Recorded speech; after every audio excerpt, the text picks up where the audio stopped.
कि भगवान विराजमान है इसीलिए हरा भरा है, भगवान हट जाए तो अभी सूख जाएगा।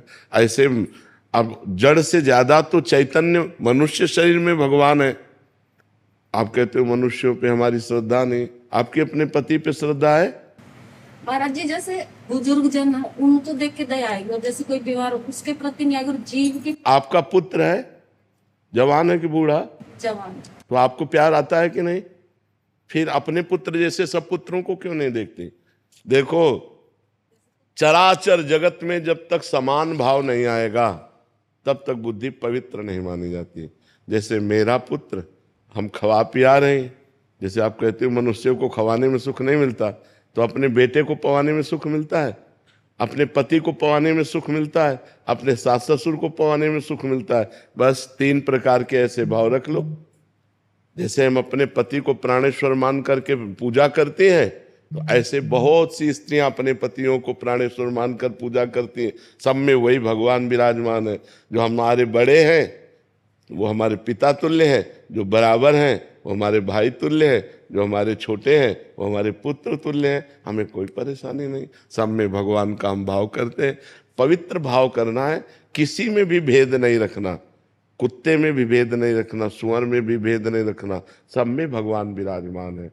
नो गीता जी में एक श्लोक है, विद्या विनय संपन्ने ब्राह्मणे गविहस्तनी सुनीचय सुपाके चा पंडिता समदर्शिना।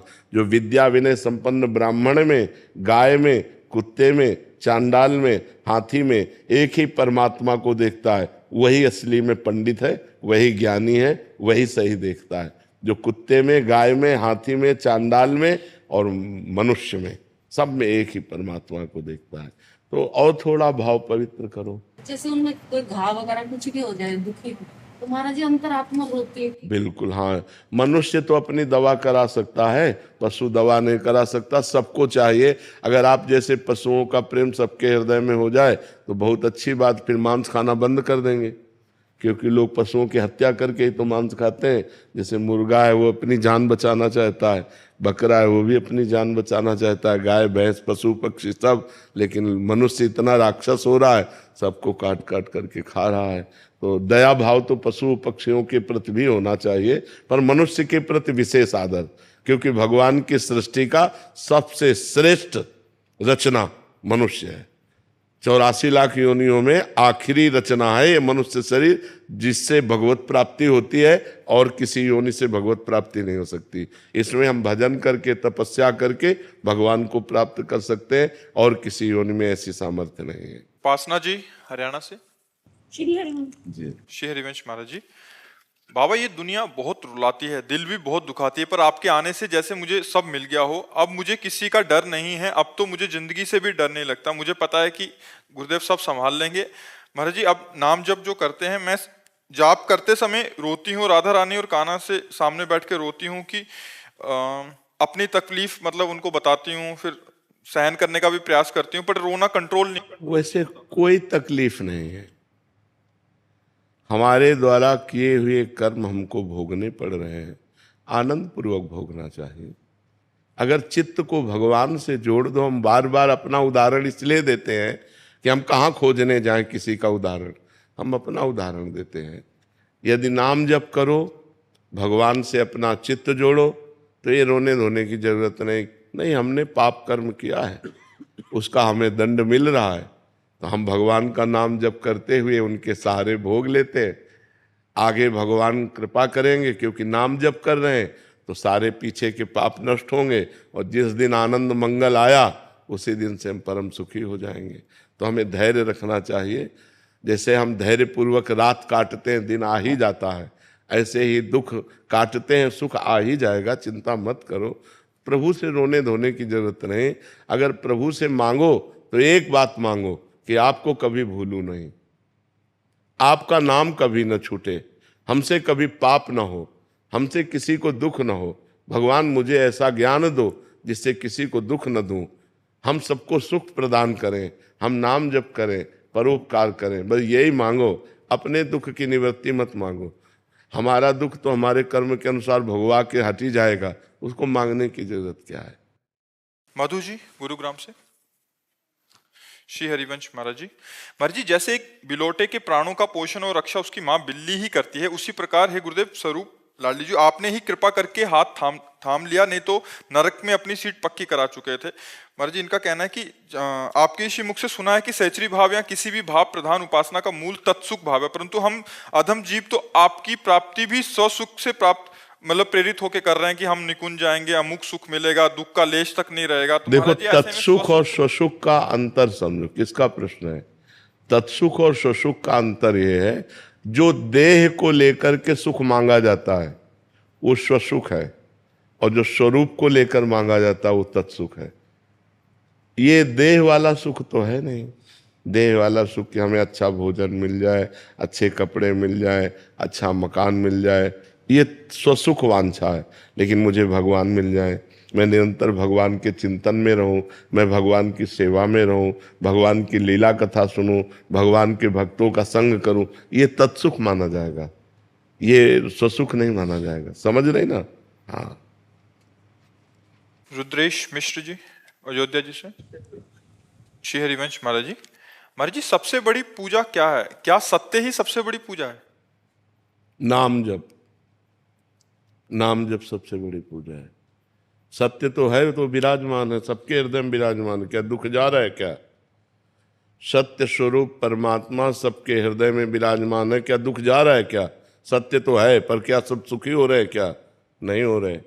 सत्य का चिंतन करना, सत्य का स्मरण करना, ये सबसे बड़ी पूजा है। अगर स्मरण नहीं है, सत्य है गीता जी, भगवान की वाणी है ना, तो अर्जुन जी को मिला क्या?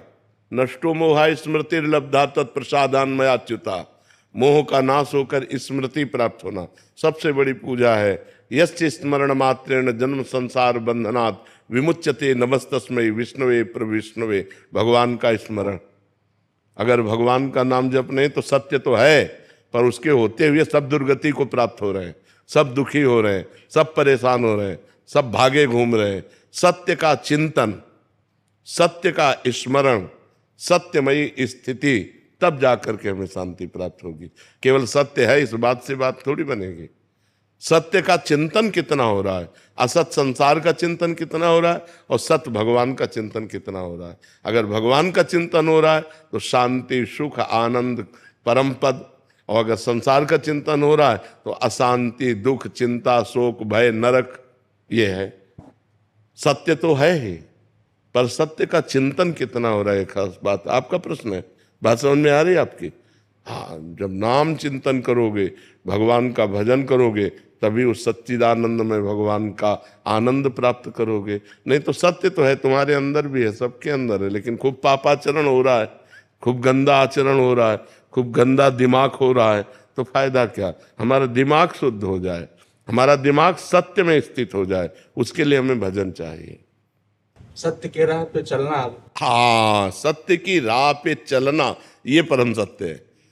हाँ, सत्य की राह पर चलना, ये बात नहीं। जैसे केवल सत्य, तो सत्य तो है, पर उसका चिंतन नहीं है, उस पर हम चले नहीं, उसका अमल नहीं किया, तो फायदा क्या हो? वो तो है ही, सबके हृदय में है जी।